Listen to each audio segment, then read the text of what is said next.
Olá, meus irmãos, boa noite a todos. Estamos iniciando mais uma reunião de estudo e tratamento espiritual à distância. Iniciaremos a nossa reunião com a leitura da página, e quem fará a leitura da nossa página de hoje será o nosso irmão Gustavo Martins, da nossa mocidade. Seja bem-vindo, Gustavo. Pode começar a leitura da nossa página. Boa noite a todos. Me chamo Gustavo e faço parte da mocidade do Centro Espírita Isaac Lima. Hoje lerei uma página do livro Fonte Viva, psicografada por Chico Xavier pelo Espírito Emmanuel. Ante a lição. Considera o que te digo, porque o Senhor te dará entendimento em tudo. Paulo, 2 Timóteo, capítulo 2, versículo 7. Ante a exposição da verdade, não te esquives à meditação sobre as luzes que recebes. Quem fita o céu de relance sem contemplá-lo, não enxerga as estrelas, e quem ouve uma sinfonia sem abrir-lhe a acústica da alma, não lhe percebe as notas divinas. Debalde, escutarás a palavra inspirada de pregadores ardentes, senão descerrares o coração para que o teu sentimento mergulhe na claridade bendita daquela. Inúmeros seguidores do Evangelho se queixam da incapacidade de retenção dos ensinos da Boa Nova, afirmando-se ineptos à frente das novas revelações, e isto porque não dispensam maior trato à lição ouvida, demorando-se longo tempo na província da distração e da leviandade. Quando a câmara permanece sombria, somos nós quem desata o ferrolho à janela para que o sol nos visite. Dediquemos algum esforço à graça da lição, e a lição nos responderá com as suas graças. O apóstolo dos gentios é claro na observação. Considera o que te digo, porque, então, o Senhor te dará entendimento em tudo.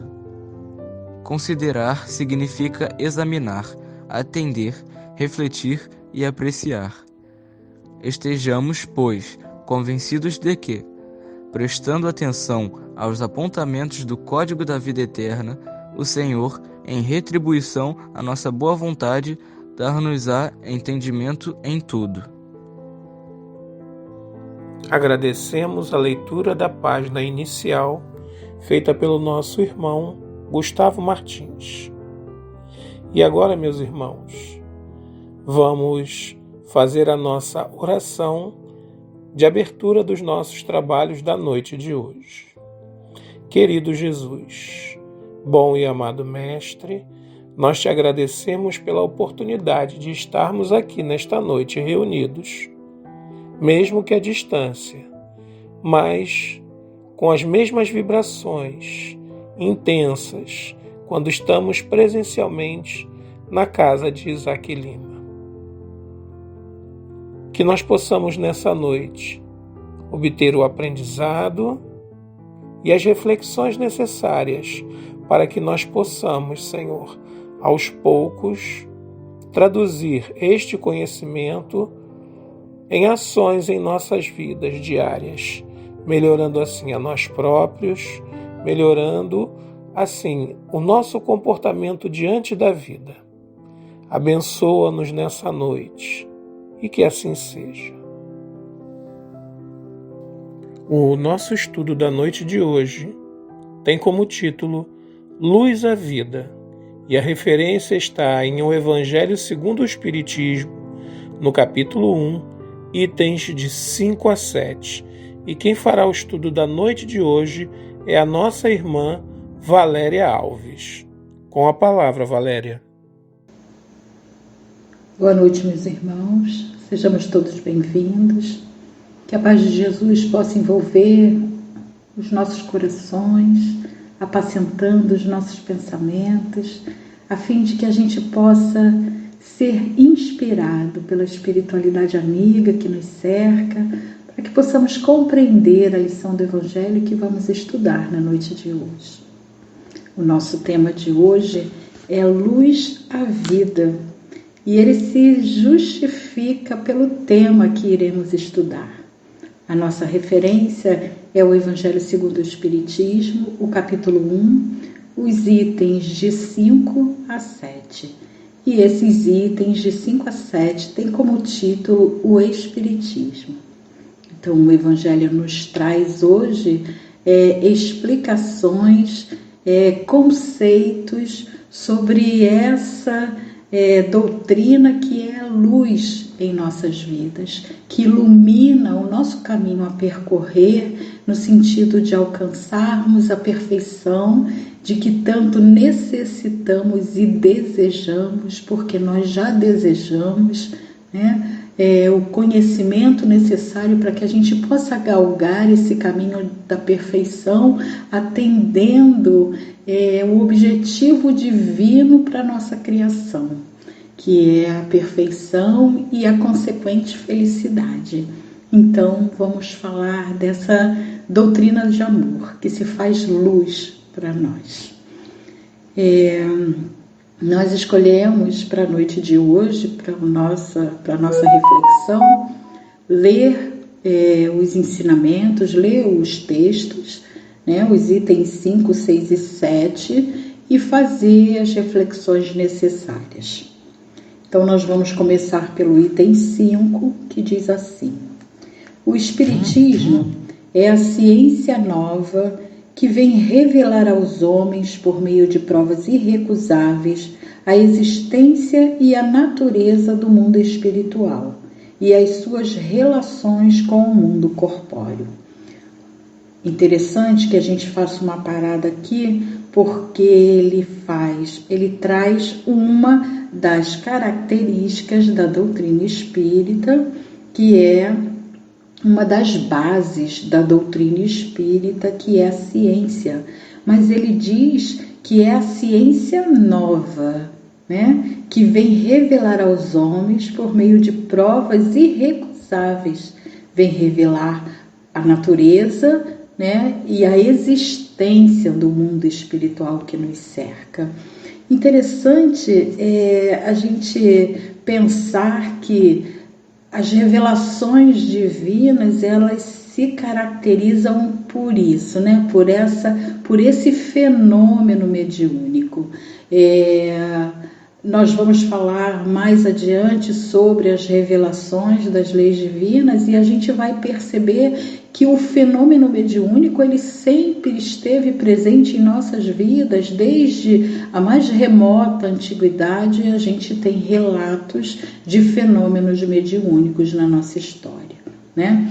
Mas eu achei bastante interessante ele tratar como ciência nova. Eu fui ao dicionário buscar o significado da palavra ciência, e no dicionário diz assim: é um corpo de conhecimentos sistematizados, adquiridos via observação e identificação, pesquisa e explicação de determinadas categorias de fenômenos e fatos, e formulados metódica e racionalmente. Define bem o que é a doutrina espírita para nós, né? Até então, o que ele quer dizer? Até então, nós conhecíamos o fenômeno mediúnico, mas de forma equivocada, sem saber exatamente o que ele significava em nossas vidas, né? E a doutrina espírita vem nos explicar que ele nos revela a continuidade da vida, as consequências morais da continuidade da vida.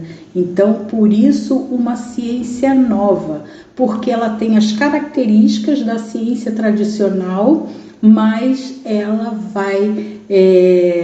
vai ser aplicada a um ramo que a ciência tradicional, na verdade, ainda não aceita, né? Que é a comprovação do mundo espiritual.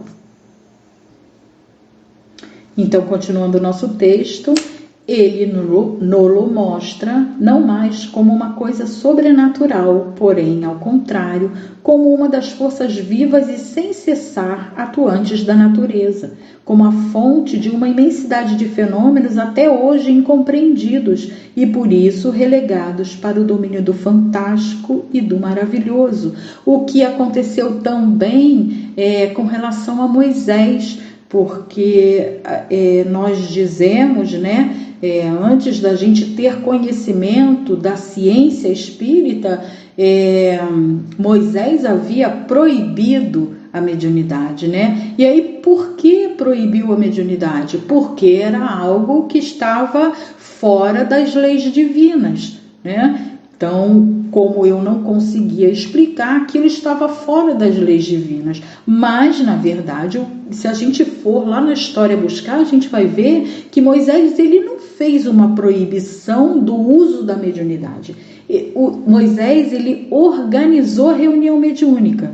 Foi isso que ele fez, Ele disse que a partir daquele momento as revelações espirituais elas seriam feitas por determinadas pessoas que tinham o conhecimento para que aquelas revelações fossem trazidas, E não da forma como era feita, que se procurava pessoas que não tinham nenhum conhecimento, usavam de forma equivocada, E essa possibilidade de contato com o mundo espiritual. E Moisés vem dizer que os judeus fariam diferente daquela forma. Então ficou caracterizado como uma proibição, porque para a grande maioria do povo, porque Moisés restringiu o uso da mediunidade a algumas pessoas, a alguns médiuns. Então, para a grande maioria do povo, ficou como uma proibição do uso da mediunidade, uma proibição da comunicação com o mundo espiritual, E nós vemos também na passagem de Jesus, os fenômenos produzidos durante o tempo que Jesus ficou entre nós, como as curas, por exemplo. Hoje, através dessa ciência espírita, que nos faz as revelações, das quais nós somos capazes, pelo desenvolvimento da inteligência, compreender, naquela época ficou tido como um milagre, quer dizer, algo que está acima das leis da natureza, algo que é místico, que não se tem uma explicação lógica, plausível, baseado na razão, no discernimento, no conhecimento, Então, hoje nós sabemos pela ciência espírita que Jesus fazia essas curas se utilizando do seu magnetismo, como espírito encarnado que era na época, ele promovia as curas se utilizando do magnetismo daquelas pessoas que estavam ali em volta, porque ele sabia como dominar essa ciência, Nós temos a materialização de Moisés e de Elias diante de 2 discípulos, uma materialização tão perfeita que os discípulos presenciando acham que Moisés e Elias estavam ali materializados, como homens vivos, tanto que eles queriam montar uma tenda para que eles pernoitassem ali naquele local, E Jesus não teve exatamente como explicar que na verdade eles estavam materializados, mas que eram espíritos desencarnados, não é? Tem a questão tem o diálogo de Jesus com Nicodemos, que ficou na conta também do maravilhoso, porque na época, quando Jesus faz essa revelação, da reencarnação, sobre a reencarnação, os judeus eles tinham um conhecimento da reencarnação, só que não de forma completa como nós temos hoje, que o espírito, o corpo se destrói pelo fenômeno da morte, que é um fenômeno biológico, o espírito sobrevive e toma um outro corpo para recomeçar, né? Hoje nós conseguimos compreender isso perfeitamente, mas naquela época não tínhamos, a nossa inteligência não alcançava esse tipo de compreensão, né? Então seria necessário um esforço imenso de Jesus para transmitir isso. E é por isso que Jesus faz a promessa, né, na Santa Ceia, quando Jesus reúne os discípulos, percebendo que já estava próximo o seu desencarne, ele reúne os discípulos e faz a promessa de que mandaria um Consolador que ficaria conosco até o fim dos tempos, né? E a gente sabe que esse Consolador é hoje a figura do Espiritismo em curso na Terra, né? Então,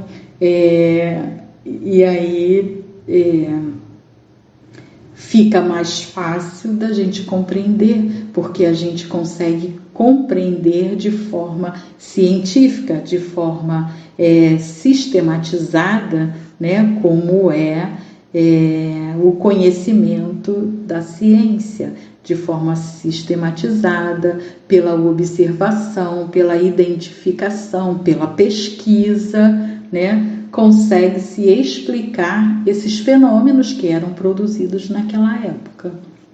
E aí o texto continua dizendo assim: é a essas relações que o Cristo alude em muitas circunstâncias, e daí vem que muito do que ele disse permaneceu ininteligível ou falsamente interpretado. E aí eu citei o encontro de Jesus com Nicodemos, né? Nicodemos, doutor da lei, ouve Jesus falar do nascer de novo, da possibilidade de se alcançar o reino de Deus renascendo, e ele vem no meio da noite buscar Jesus para saber como seria aquilo, né? E Jesus explica para ele de novo que era preciso nascer de novo.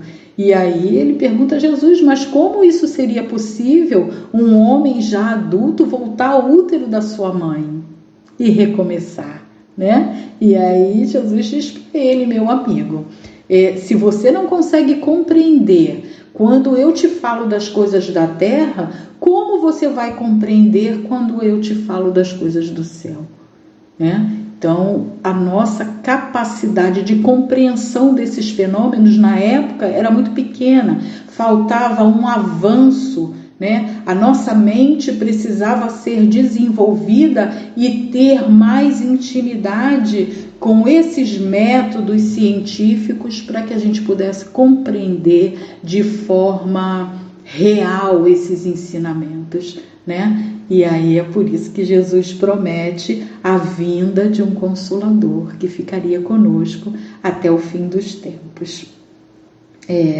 E aí esse Consolador é o Espiritismo, e o texto termina, esse item 5 termina com a seguinte frase: o Espiritismo é a chave com o auxílio da qual tudo se explica de modo fácil. Né? Hoje nós temos o Espiritismo, essa ciência nova, que é através da sistematização do conhecimento, né, nós conseguimos compreender essa relação entre a dimensão espiritual e a dimensão física. Mas o texto continua no item 6. E ele fala assim: a lei do Antigo Testamento teve em Moisés a sua personificação. Quer dizer, Moisés foi o revelador, né, das leis divinas naquela época, lá na antiguidade, né? Ele trouxe, através de um fenômeno mediúnico também, né, atribuído à presença de Deus, que escreveu na pedra os 10 mandamentos das leis divinas. Então, Moisés ficou como o foco principal dessa primeira revelação. Nós temos a segunda revelação, que foi através do Cristo e através do Novo Testamento, né? Trazendo para nós os ensinamentos do Cristo, quando ele vem tirar aquela imagem de Deus de um Deus punitivo, de um Deus que era parcial, ele vem retirar essa imagem, trazer a imagem de Deus como Pai, como aquele que acolhe, como aquele que dá oportunidades, né? Mas ainda assim nós tínhamos uma inteligência muito incipiente para compreender esses ensinamentos de Jesus. Mas essa segunda revelação ficou personificada na imagem de Jesus.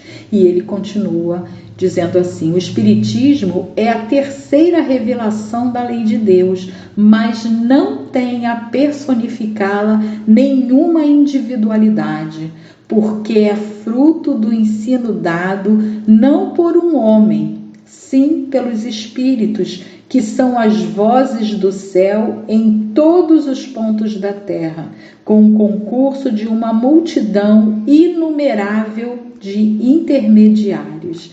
Então, a revelação da ciência espírita vem trazer a revelação do mundo espiritual.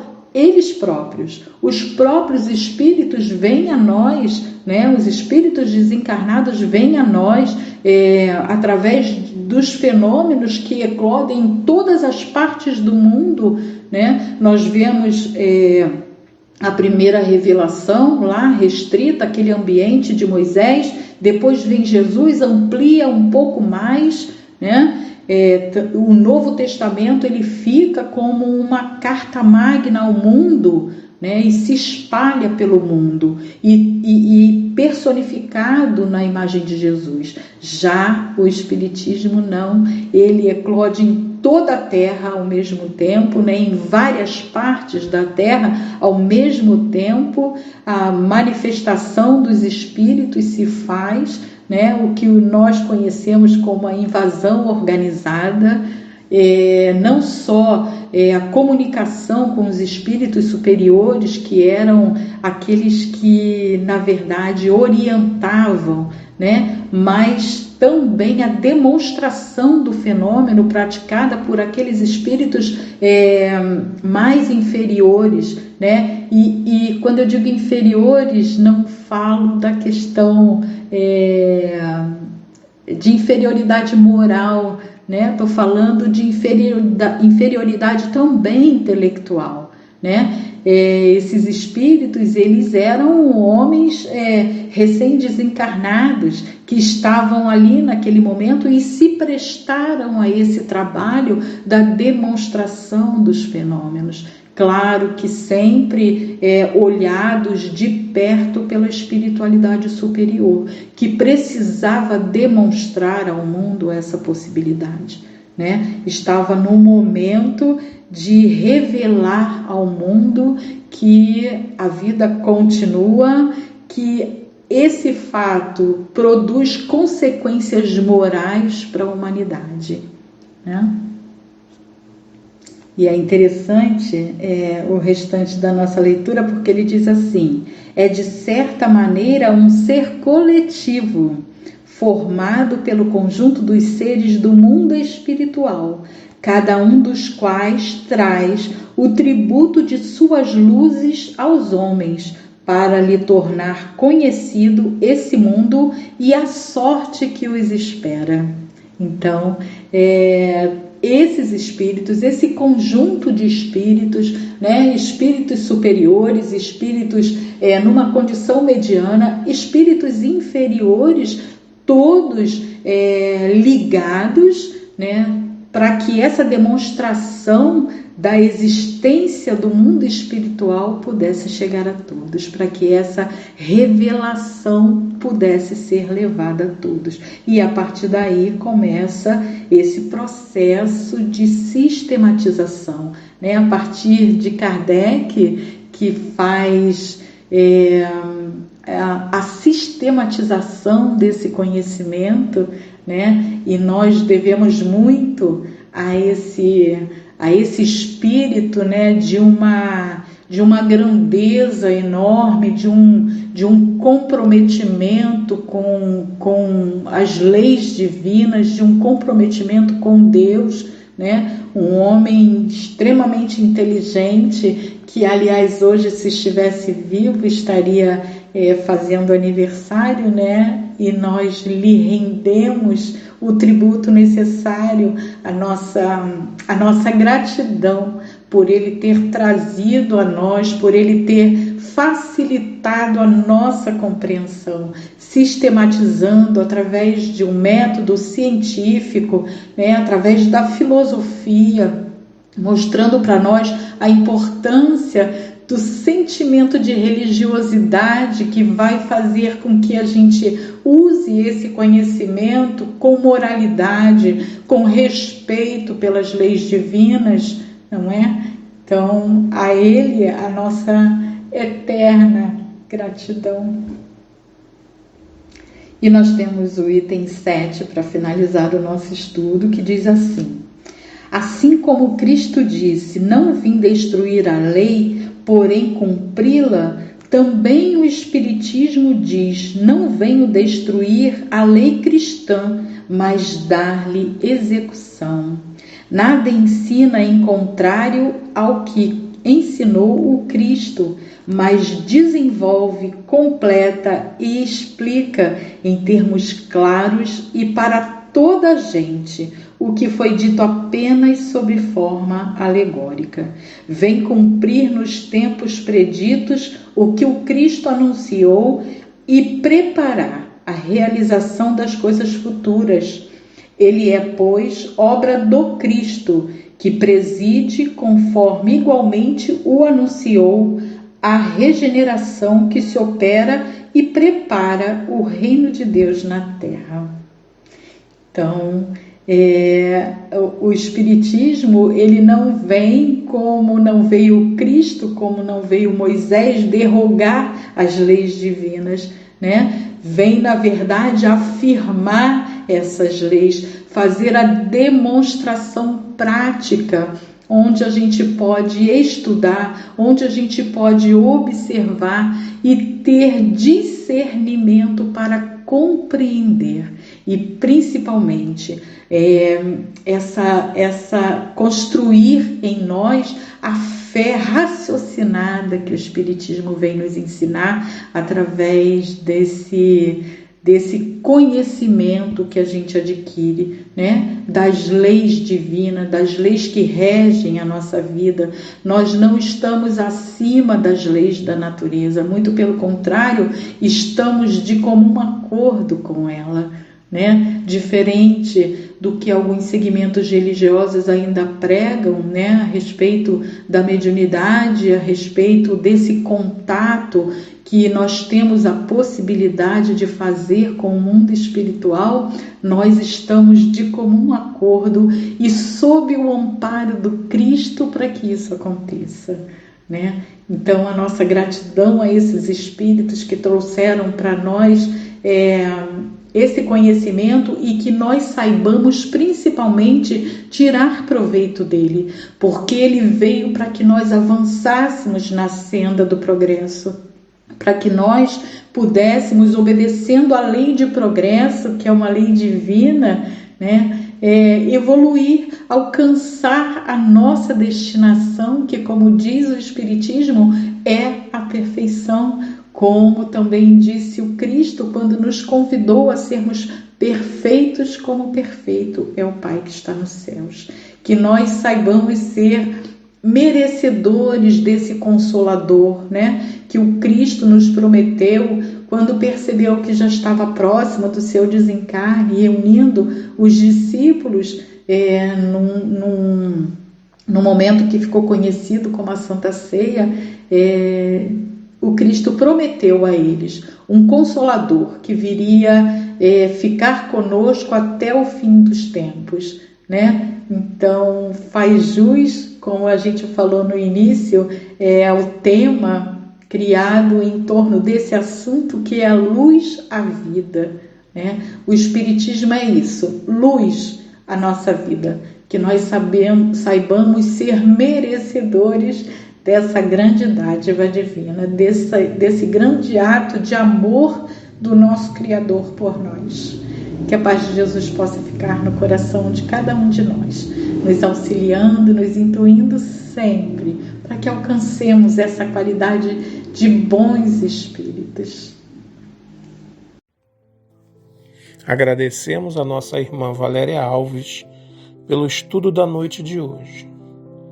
E como fazemos sempre, meus irmãos, vamos fazer a nossa prece de encerramento, dizendo assim: bondoso Deus, gratidão por mais esse dia de vida e por esses momentos que pudemos estar aqui sintonizados, recebendo o conhecimento e também recebendo o carinho, o amor e as vibrações positivas que são geradas por todos aqueles que estão mentalizando, sintonizados aqui conosco.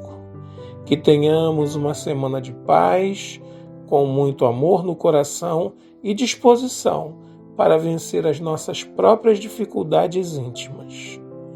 Que assim seja. Pedimos agora a todos os irmãos que se mantenham sintonizados, ouvindo a música até o fim, para que recebam as vibrações de auxílio necessárias a cada situação particular.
Amém.